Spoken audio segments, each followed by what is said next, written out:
تم نے رات ایک شخص کو قتل کر دیا، ایسی رات جس میں قرآن نازل ہوا، جس میں حضرت عیسیٰ علیہ السلام آسمان پر اٹھائے گئے، جس میں حضرت موسیٰ علیہ السلام کے ساتھی حضرت یوشع بن نون شہید کیے گئے۔ خدا کی قسم جو لوگ پہلے گزرے ہیں وہ بھی علی سے آگے نہیں بڑھ سکتے اور نہ وہ لوگ جو بعد میں آئیں گے۔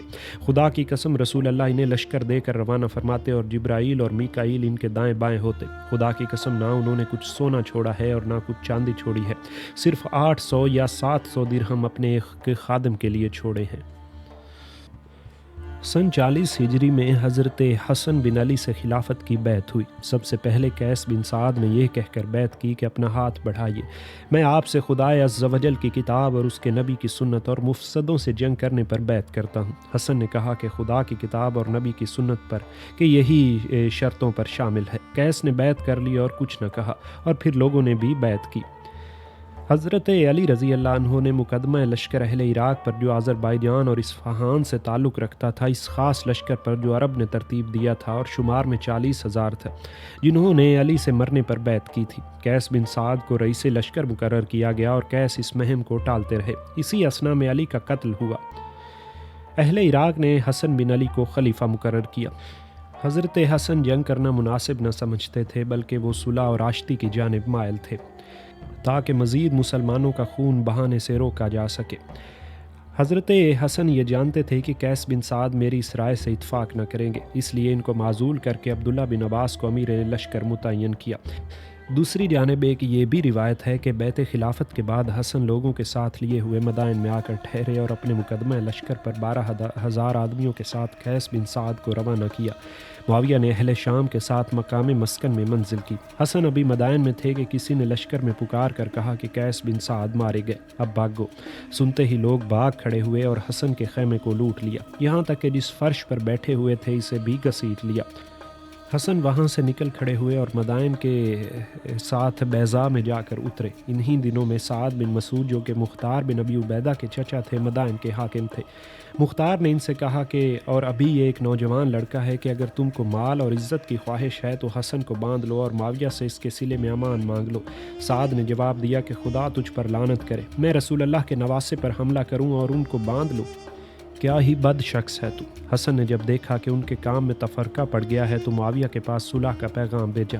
معاویہ نے عبداللہ ابن عامر بن عبد الرحمن بن سمرہ کو ان کے پاس روانہ کیا۔ دونوں شخص مدائن میں حسن کے پاس آئے اور جو کچھ وہ چاہتے تھے سب منظور کر لیا۔ اس بات پر صلح کر لی کہ کوفہ کے بیت المال سے 50 لاکھ علاوہ اور چیزوں کے حسن لینا چاہیں وہ لے لے۔ پھر اہل عراق کے مجمع میں حسن نے کھڑے ہو کر تقریر کی اور کہا کہ اے اہل عراق، میں نے تم لوگوں سے جو جان چھڑا لی ہے اس کے 3 اسباب ہیں۔ میرے باپ کو تم لوگوں نے قتل کیا، مجھ پر تم نے برچھی کا وار کیا اور میرے مال کو تم نے لوٹ لیا۔ حسین اور عبداللہ بن جعفر سے حسن نے ذکر کیا کہ میں معاویہ کو صلح کے لیے لکھ چکا ہوں اور امان مانگ لی ہے۔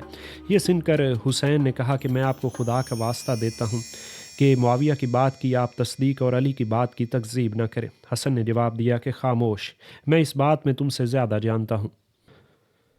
جب صلح ہو گئی تو حسن نے قیس بن سعد کو لکھ بھیجا کہ معاویہ کی اطاعت کریں۔ قیس اس وقت مقدمہ فوج میں 12,000 پر رئیس تھے۔ قیس نے لوگوں کے سامنے کھڑے ہو کر یہ تقریر کی، یا ایھا الناس، یا تو امام زلالہ کی اطاعت اختیار کرو بغیر اس کے کہ امام تمہارے سر پر ہو، یا جنگ کرو۔ سب نے کہا کہ ہم کو امام کی اطاعت منظور ہے، اور معاویہ سے انہوں نے بیعت کر لی۔ قیس ان لوگوں سے علیحدہ ہو گئے۔ معاویہ کے ساتھ صلح کی شرائط یہ تھیں کہ حضرت حسن کے بیت المال میں جو کچھ ہے وہ ان کو مل جائے اور علاقہ آب جرد کا خراج بھی ان کو ملے۔ اس کے علاوہ حضرت علی پر تنقید نہ کی جائے، غرض کوفہ کے بیت المال میں جو 50 لاکھ ہیں وہ بھی حضرت حسن کو ملے۔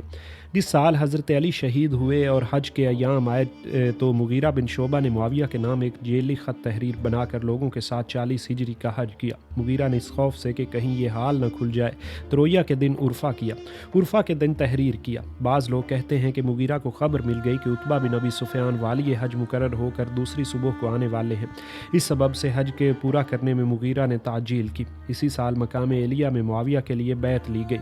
اس سے پیشتر معاویہ کو شام میں امیر کہتے تھے اور علی کو عراق میں امیر المومنین۔ جب حضرت علی شہید ہوئے تو معاویہ کو امیر المومنین کہا جانے لگا۔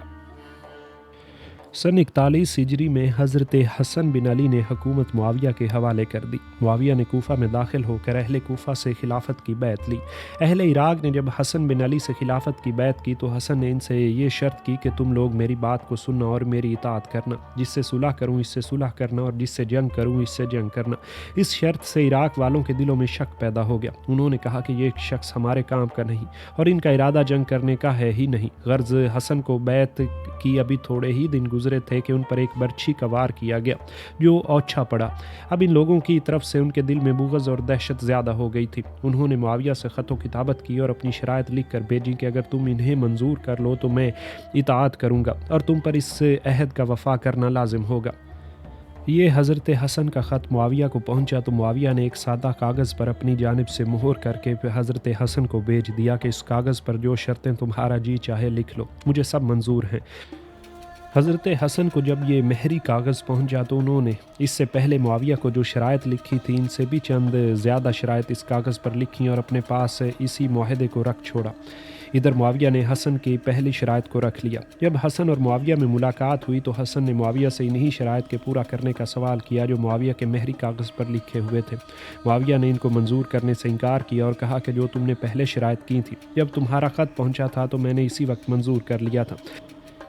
الغرض اس باب میں دونوں میں اختلاف پیدا ہو گیا اور پھر معاویہ نے حضرت حسن کی کسی بھی شرط کو پورا نہ کیا۔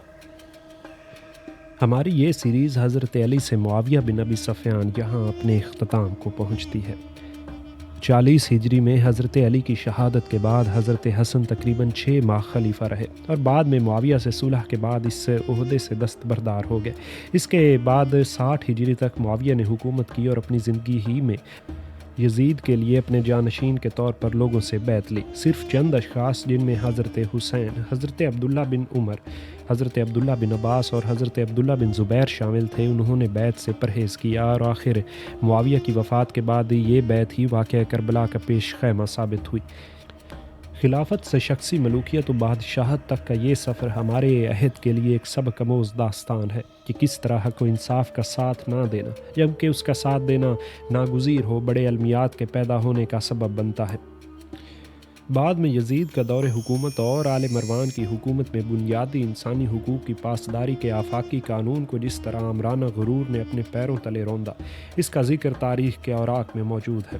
اس پہلی خرابی نے جو خلافت کی جگہ ملوکیت کے نظام کا رائج ہونا تھا، آئندہ دور میں اسلامی نظام حکومت اور نظام معاشرت کو سخت نقصانات سے دوچار کیا۔